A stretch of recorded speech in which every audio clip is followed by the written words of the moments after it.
about problems and issues. One of the things that I get, and I get a lot of letters from prisoners, because they've been into Afrocentricity, right? When they get in prison, you get a chance to read. College students don't read as much as prisoners read. Now, y'all may not believe that. Now, y'all may not believe that, because y'all in college. Y'all study hard. But y'all don't read as much as some of the prisoners read. This is why prisoners come out speaking various languages. Having studied, I teach graduate students the ancient Egyptian language. And I get letters from prisoners who have studied the language themselves. They've mastered the language of classical Africa. It's hard to get my college students to want to study classical African language. But they come out, they've mastered this language. But they've studied Afrocentricity. They've read the books. And they've said, Dr. Asante, if I had known what the lies were that they were telling us and what they did to us in terms of our minds and our history and our culture, I wouldn't have made the mistakes I made. But I didn't know. Nobody told me. Sometimes people say, well, why did the parents tell them? Because the parents didn't know. Parents went to the same schools they went to. They had the same teachers. The teachers maybe knew or didn't know. But it didn't matter. They didn't teach them. And so our children grow up, they go to high school, and we go to college, and we go to college, and we do well, given the circumstances. And people say, I wonder how they do so well. Because some of it is that we do well in spite of the obstacles, in spite of the obstructions. It's the resilience of African people. The nobility of our people can never be contested because we have fought against everything and we're still here. It was not intended for us to still be here. This was not the design. You know about the enslavement. I don't need to go through that, right? Y'all know that story. The design was to work black people to death. That was the economic model. Just like you do a machine. You buy a machine and you work it till it falls apart. African people were chattel. What was chattel? Chattel was possession. It was, actually, it comes from the same root as the word capital and cattle. We were owned by somebody else. We belonged to somebody else. We didn't have opinions of our own. We were not supposed to think.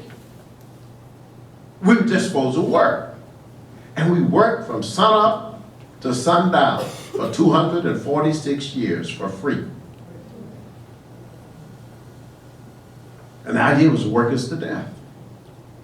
You see, that's what their idea was. Work us till we died. Then you go buy another African. You see, and work that African until that African died. That was the game. That was the economic game. That's why I tell people that we are intricately into the fabric of the American society. There's no way you can study America and know America without knowing African American history. We're the reason for it. We're the reason for the laws. Stand your ground is about us.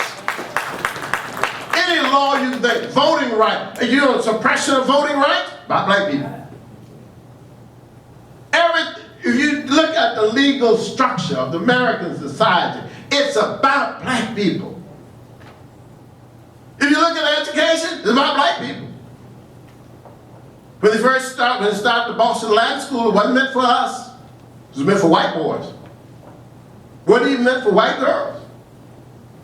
When the schools start, so the whole process of the development of the American society, in every sector of the society, you can imagine black people are integrally in part of it. We're everywhere in it. You think, well, we're gonna study ecology. Gonna look at where they put poison, pollutants, toxic materials. It's the same thing, same process. You look at the structure of banking and insurance. The insurance companies, where do the insurance companies come from? The insurance companies came from insuring slave ships. That's why we got insurance. Everything, the whole structure of the society is based on how you deal with African people. You see? So when the prisoners read in prison about Afrocentricity, they get excited. Because what does Afrocentricity say to them? Afrocentricity says very simply to them that African people who were taken from the continent of Africa as people, because no slaves, and I said this before here, no slaves were ever taken from Africa. Only people were taken from Africa and then enslaved in the Americas. But they were people, farmers, fishermen, merchants, rice growers, priests, musicians, blacksmiths. People were taken from Africa and enslaved in the Americas, in the Caribbean, South America, North America. But Africans who were taken from Africa also were taken off of their own terms. So being taken off your own terms means that we were dislocated physically. That is, we came off of a physical space that was ours to a physical place and space that wasn't ours. That's why we always have to honor the Native Americans, the Lakota people. Because these are the people who lost, in a sense, their spaces. Can you imagine losing an entire continent? This was the aim for Africa. Cecil John Rhodes said it in Cape Town, that it was his purpose and his ambition to take Africa for the Queen, from the Cape to Cairo. The same thing that happened from Maine to California. That's why I say the resilience of Africa, not just on the continent, but in this continent, and in South American continent. That resilience has been there despite the fact that we were physically dislocated. But the physical dislocation, we were able to deal with to a certain extent, because we were able to survive some of that. We have been free less than we were enslaved, less time than we were enslaved. We were enslaved 246 years. We haven't been free but 148 years. So we were enslaved a long time. Our experience in America has been an experience of enslavement. We need about another 100 years to go before the time of our freedom equals the time of our enslavement in this land. So we know this place. We're not confused about it. We understand it. But the dislocation, the psychological dislocation, the mental dislocation of our people, the cultural dislocation, the religious dislocation, the philosophical dislocation of our people is what is at the root of the crisis in the African American community. Until we deal with those crises, where we are relocated psychologically, we will never be able to solve the problems that the president wants to solve. So we won't talk about that. What is it that we ought to know? What is it that we should know for an Afrocentric relocation? And let me just tell you, Afrocentricity simply means that the African person must be viewed and must view himself or herself as an agent, an actor in human history. Not acted upon, not waiting for somebody to do something for us, but we ourselves are agents. And the agency of Africans in the middle of our own history is the only thing that can help to correct the problems that we have. And people are scared of Afrocentricity. That's why I always tell people, the black conservatives don't like Afrocentricity, and the black Marxists don't like Afrocentricity. Because Afrocentricity says that black people should be self-determining. And that we actually believe, strongly believe, that there is nothing more correct for people of African descent than an allegiance to our own historical record and narrative.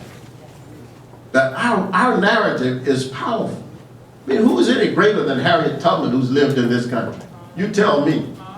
I don't know anybody greater than Harriet Tubman who's lived here in this country, on this land, in this place. Who was it that delivered 300 Africans to freedom? In 19 trips, this young woman risked her life in the 19th century, making trips from the north to the south to get Africans who were in bondage, and sometimes force them to leave enslavement. Sometimes you have to force people to leave enslavement. They think, well, you know, this is pretty good. I got food every morning. Where you want me to go? What you want me to do? Leave. Where I'm going to go? She said, before I'll see you a slave, I'll see you dead and buried in your grave. It's when she had a shotgun in the face. And they reluctantly followed her sometimes to the north for freedom, to freedom. Nobody was greater than that. What did she do? She basically stole property because we were property. She stole us away from slave masters. 300 of us in 19 trips. That was Harriet Tubman. Who has done that? Who is more revolutionary in this country than that? I don't know anybody. This is a basic truth. And this is why I say that our young people, many of them never heard of Harriet Tubman. Some of y'all never heard of Harriet Tubman. So you have to ask yourself the question, where do we go wrong in this country? We went wrong because the educational process has been falsification of history. Not teaching adequately the real story of America, and certainly not teaching the real story of African people. We're the mothers and fathers of human civilization. We owe nothing to nobody in that regard. Civilization begins in Africa.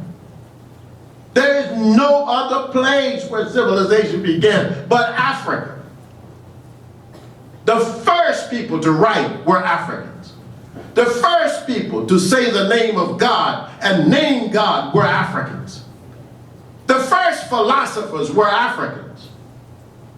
The first builder of a pyramid was a black man named Imhotep. This is fact, but they don't teach you that. They don't give you that story. They don't tell you that before Socrates, Plato, and Aristotle, that the earliest philosophers in the world were Imhotep and Dwarf and Amenemhat and Amenemope and Akhenaten, Kununu, Merikari. They don't tell you that, right?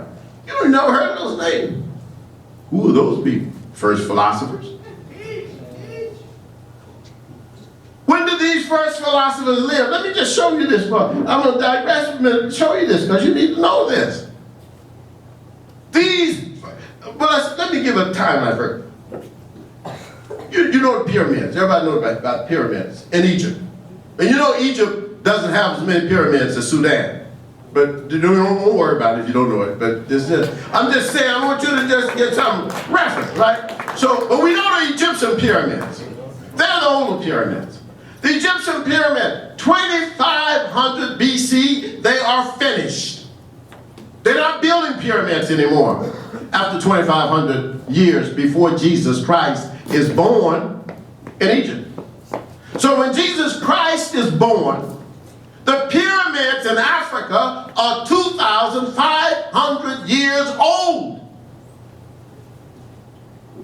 That means that even Jesus could look back and say, wow, them Africans built some old monuments.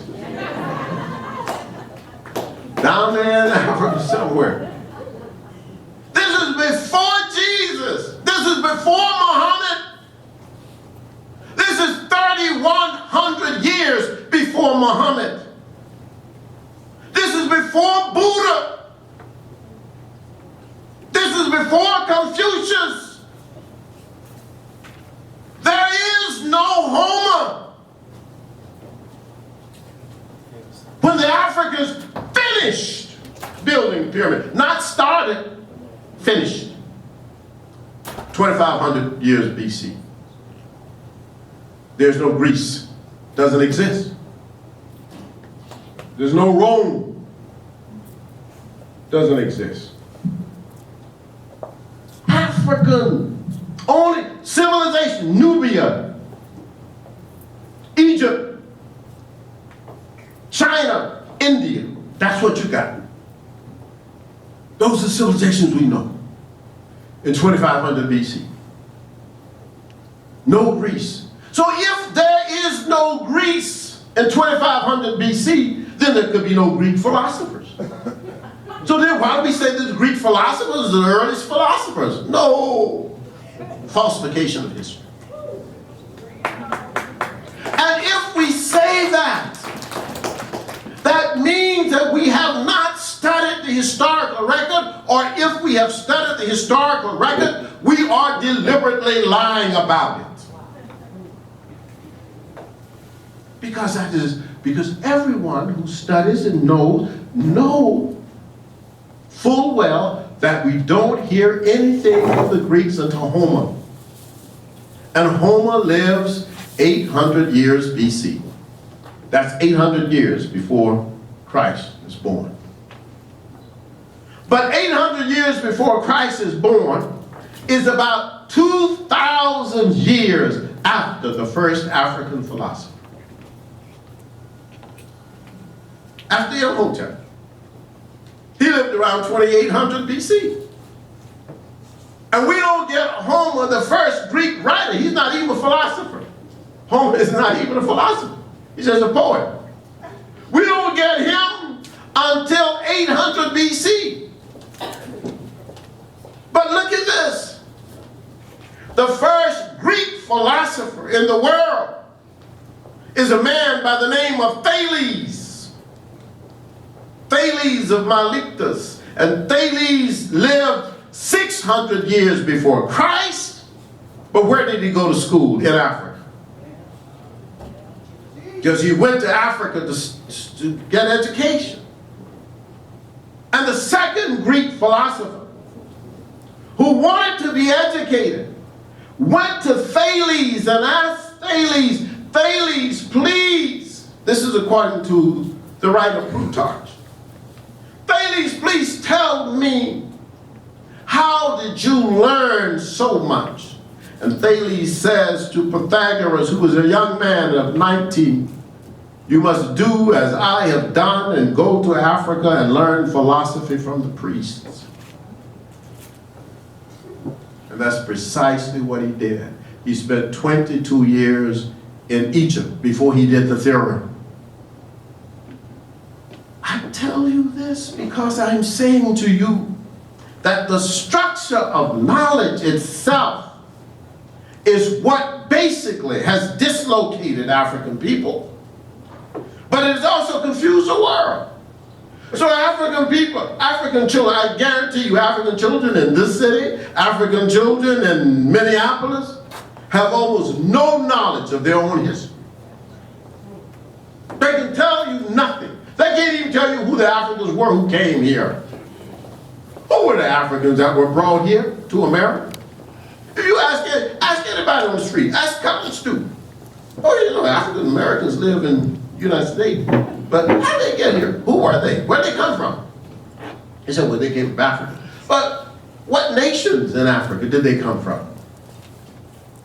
And they would have a problem because they can't figure out what nations in Africa they came from. Who are these African Americans? Africa is a continent. There are 2,000 languages spoken in Africa. There are many nations in Africa. There's not one country where everybody speaks the same language. So you got all these African nations. So who are the African Americans? You ask children in elementary, they don't know. You ask college students, they don't know. But I guarantee you this, if you ask them, who were the Europeans who came here? They would name all of them. Polish, Irish, Italian, German, Ukrainian. They go on, they know them. But you don't know the African. Why? The information is available. But it's not in the school books, right? You didn't learn that. Nobody taught you. And even if no one taught you exactly and precisely about the Europeans, you know it almost by osmosis. But who are these African people? Over 100 African nations were brought to the Americas. And these people spoke different languages. The Yoruba language is not the Wolof language. The Igbo language is different from the Baluba language and different from the Mandinka language. These are all different languages. The Ewe language is different from the Ibibio language. They're different people. They come from different nations.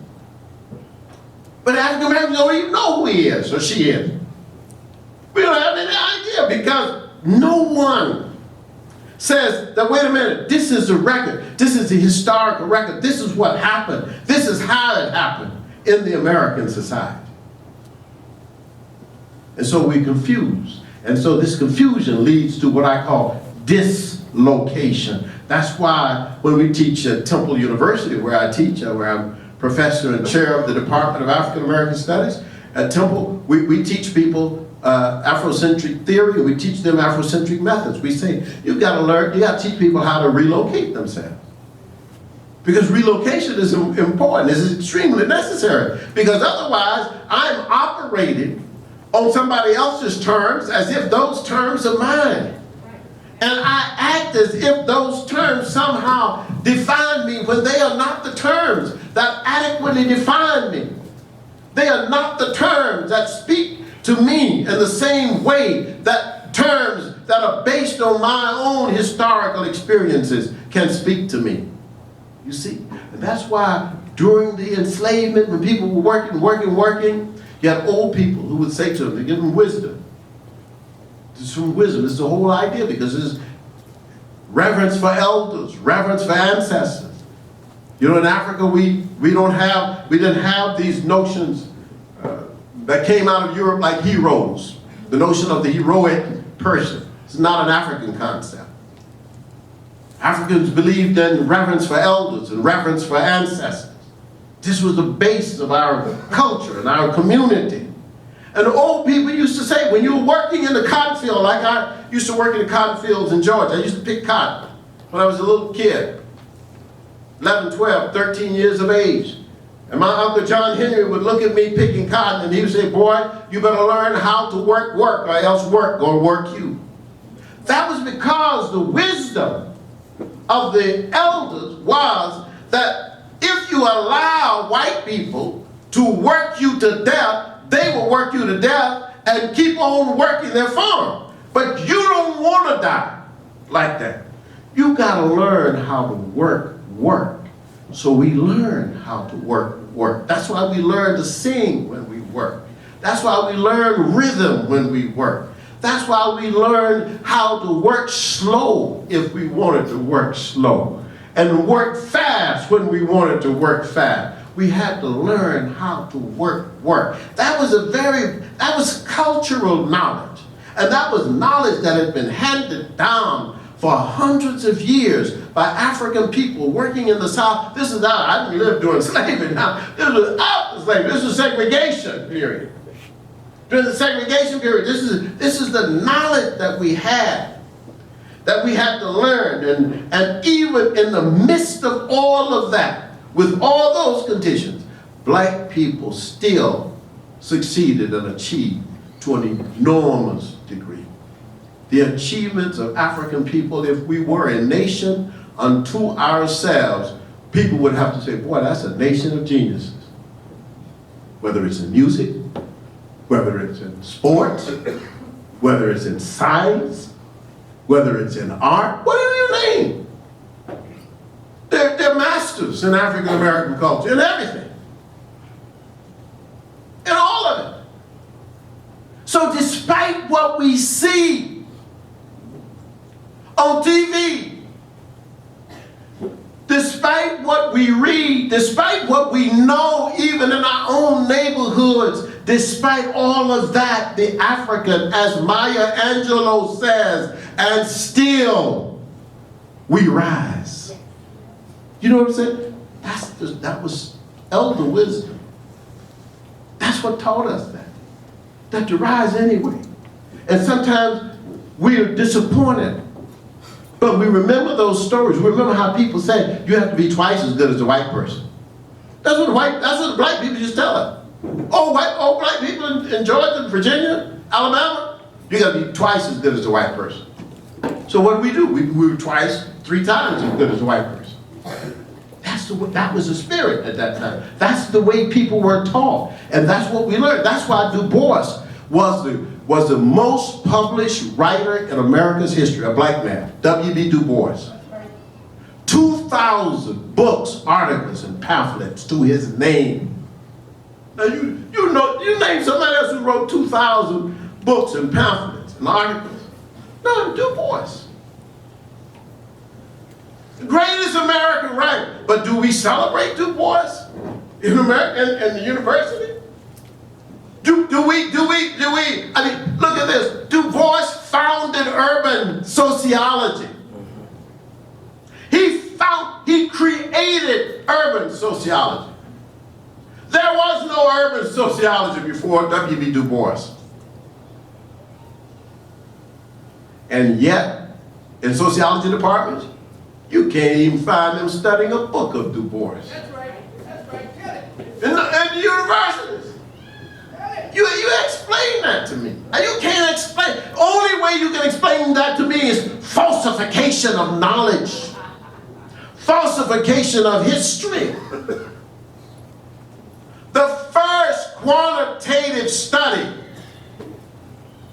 of an urban community ever done in the world was done by W.B. Du Bois in his book, The Philadelphia Negro. Nobody had ever done a statistical study of an urban community until Du Bois. He founded urban sociology. And you can go through sociology departments, get a PhD, and not know Du Bois. How can you be competent? It's just like in music. People get degrees in music. They come out of music, right? They come out of music and they study musical compositions. And if you ask them, who is the greatest American musical composer? They would never know. Duke Ellington wrote 5,000 compositions. Now, don't you think they ought to have a whole course in the music department on just Duke Ellington?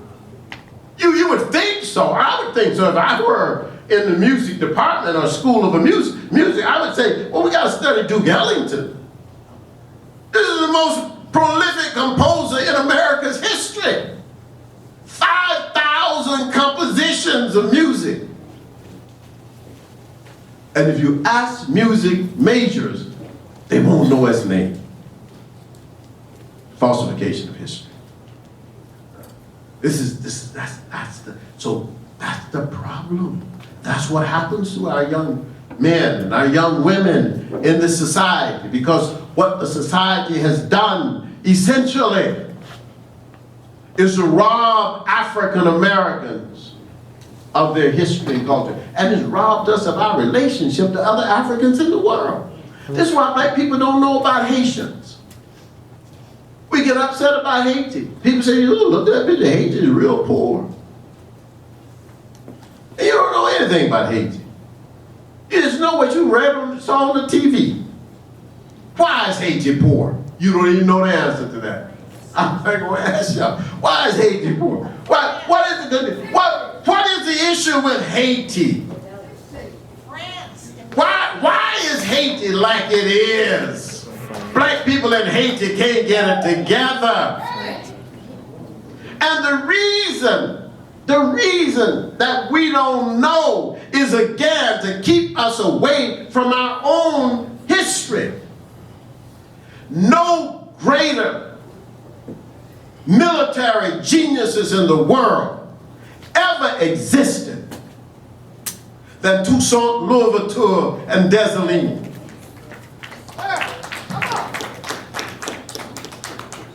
These were the enslaved generals who whipped Napoleon's army in Haiti, kicked them out of Haiti, made Haiti a free country. And Europe said, we'll punish you forever. I'm not going to let you have any relationship economically with anybody. Block the shipping lanes of Haiti. Haiti said, okay, well then we'll make an alliance with Simon Bolivar. And the Bolivarian Revolution. And the Haitian government under Pétion and supported Bolivar in his revolt against Spain. This was Haiti's attempt to free not just itself, but to free other countries in the Americas. This is the great story. So when people talk about Haiti, you can't just talk off the cuff. When you read something or see something on TV about Haiti, you have to ask a deeper question. France, even after this, France wanted to impose on Haiti a punitive payment plan and said, you know what? You got to pay us for destroying the plantations when you were gaining your freedom.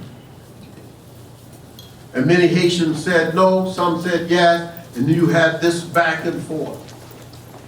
Until my friend Jean-Bertrand Aristide condemned France. You remember the Americans kidnapped him, took him out of office because he said that the French didn't need to be repaid. There are deep stories about that, but I'm saying we don't know them. I mean, we think sometimes that we're the only African people in the world. There are 100 million Africans in Brazil. I'm going to go to Brazil again for the 7th time in May, just to have this kind of grounding, just like what we have here. I have these groundings with the brothers and sisters in Brazil. It's the same. They got the same problems we have in many ways. They may be a little bit different in some ways, but they're similar problems. The black people in Colombia, 30% of the population of Colombia in South America is African. The black people in Peru, the black people in Ecuador, in Uruguay, it's the same issue, same problem.